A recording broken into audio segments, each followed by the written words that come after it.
Let's turn now to our last chord, the family factors. These factors, faith, approaches, money, individuals, life, and you, are what make your family unique. You need to find science curriculum that fits your family in these areas. So far in this workshop, I've spent quite a bit of time talking about the why portion of our family factors, you, particularly as it relates to science labs and your attitude towards science. Let's take a look at some of the other factors and how they impact your science curriculum choices. The F in family is for faith. Science is one curriculum area where the worldview of the publisher or the author can make a significant difference. Christian publishers, at least in terms of homeschool curriculum, will typically assume the fact of a 24-hour day creation, in other words, a young earth. They will also typically assume catastrophism, in other words, the effects of a worldwide flood. Secular publishers or authors will often write from the perspective of assuming Big Bang and evolution to be proven facts. In other words, an earth that is billions and billions of years old. Other politically correct topics such as sex education and environmental awareness will sometimes show up there as well.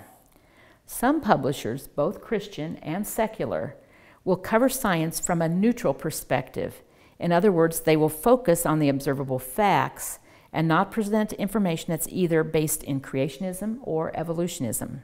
Our science comparison charts label the various curriculum products that Rainbow carries as Bible-based, secular, or neutral. The biblically based science curriculum are on one chart. The secular chart includes both secular and neutral curricula. These charts can be found on our website by searching for comparison charts. Be aware of the worldview of your material.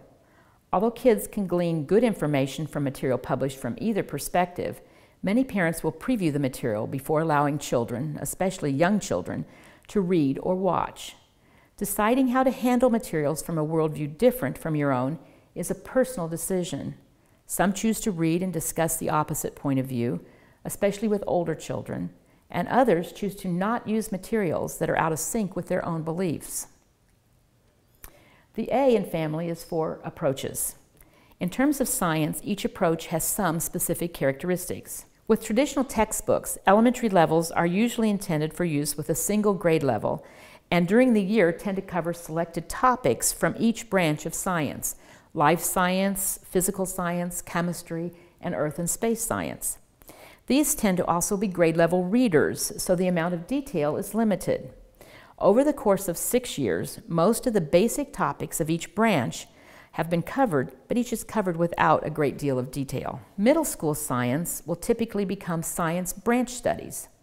1 year for life science, 1 for earth and space, 1 for physical science. The entire year is spent on that single branch of science, and coverage is more in-depth.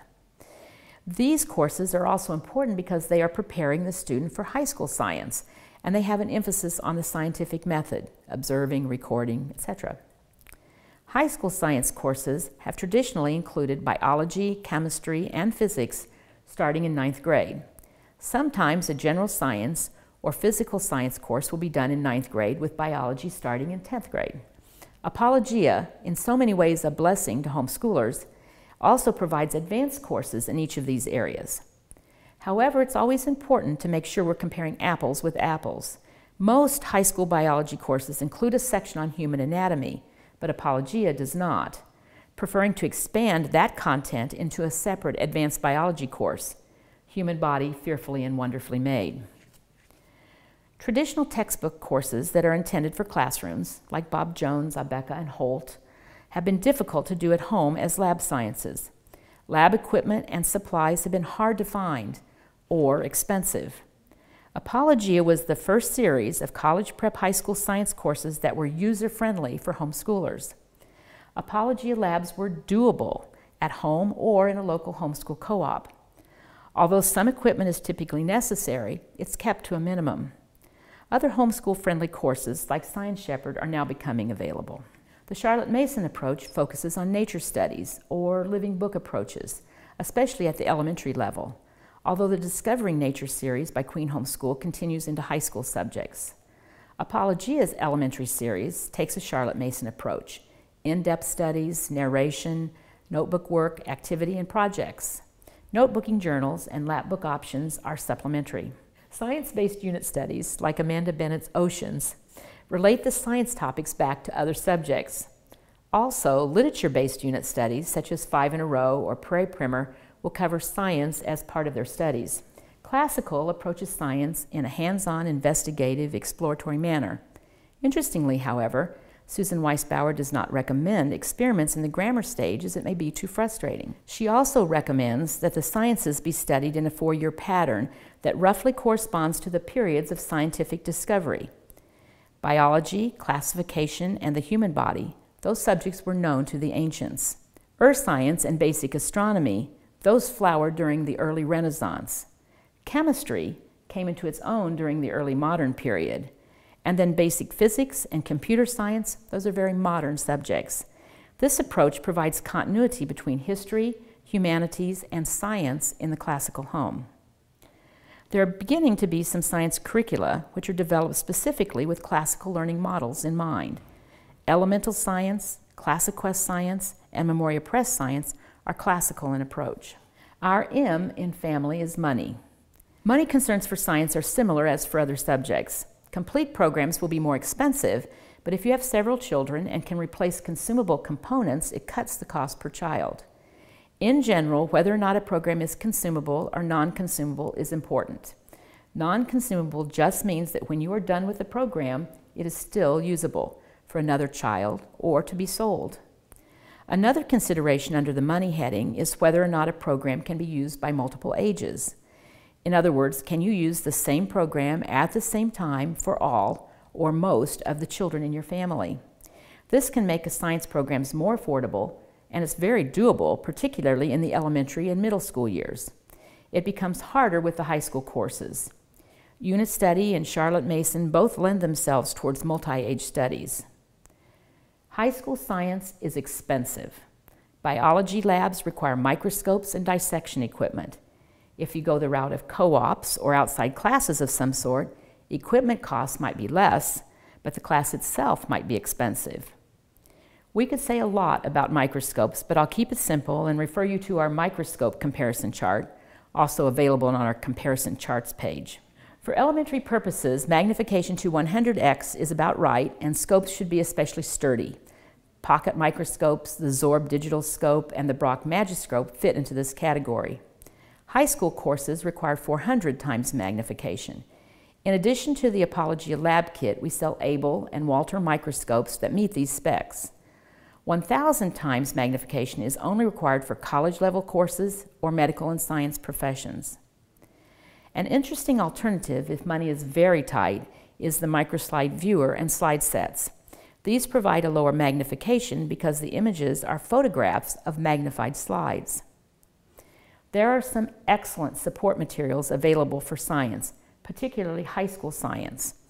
Dives, Red Wagon tutorials, and Apologia instructional DVDs all help to make high school science more doable at home. However, they also add expense. If your children are still young, you might want to establish a high school science fund so you'll be better prepared for all these expenses as they arise down the road. On the other hand, elementary science experiments need not be difficult or require expensive science equipment. There are plenty of options that use household items. The I in family is for individuals. Since the individuals in our families are so, well, individual, you may need to take advantage of some of the adaptations that are available with some science courses. Apologia offers MP3 audiobooks of their junior and high school science courses. These are good for auditory learners and struggling readers. More investigation and less text is also helpful for hands-on learners. Models, like the cell model kits, and alternative learning methods like card games, coloring, and activity books are also helpful for some types of learners. Other possibilities include the 4Kids series, Inventions You Can Build Yourself, and the Milestones in Science kits. And then, of course, there are lap books. Lap books are available for the Apologia courses, as well as for some general studies, and provides a hands-on method of collecting information for review and assessment purposes. The various educational levels of our children, as well as their learning style and abilities, will impact our curriculum choices. As we've already talked about, if you have students at the high school level, special planning is involved. If a student is college-bound, then make sure you know the requirements for specific fields as well as the entrance requirements for particular colleges or universities. If your student is interested in pursuing a career path in a science or a medical field, AP courses are a good idea. Likewise, the stronger the lab experience, the better. Our L in family is life. Almost every homeschool has to make special arrangements for unusual situations at some point. It might be a mid-year pregnancy, or health issues, or family move. All of these make an impact on how much time you have available to teach science. Deanne started doing nature studies with her children when she was on bed rest following a surgery. It was something her children could do somewhat independently. Others might choose to use a non-mom-intensive curriculum during these times. One new idea in science education that fits into this less mom-intensive category is the Science Fusion series. These are complete online courses with accompanying work texts. The online component is a video lesson that includes simulations, animations, and video demonstrations, as well as a teacher management center. These are great for students who learn better with a visual auditory element and for moms who are short on time. The Y in family is you. We've already discussed your approach to labs. There are other considerations under this category. How much support will you need in order to teach science? If you are uncomfortable with the subject, then you are likely to find yourself choosing curricula that's either scripted, like McRuffy Science, or allows the student to work somewhat independently, like Starline, Paradigm Accelerated, Life Packs, and Switched On Schoolhouse. Extra support is also provided with CD-ROMs like the dives we mentioned earlier. Simple, usable lesson plans, like those available from the Apologia courses, are also helpful. The family factors are designed to help you sort through the 160-some pages of science options that Rainbow provides. If this information seems sketchy, you might benefit from watching Choosing Curriculum the Family Way, where we spend more time on these factors. The goal is to find and choose the science curriculum that will best fit your family. We've covered a lot of territory in this workshop. If we haven't completely unsnarled all your science cords, please give us a call and talk to one of us at Rainbow.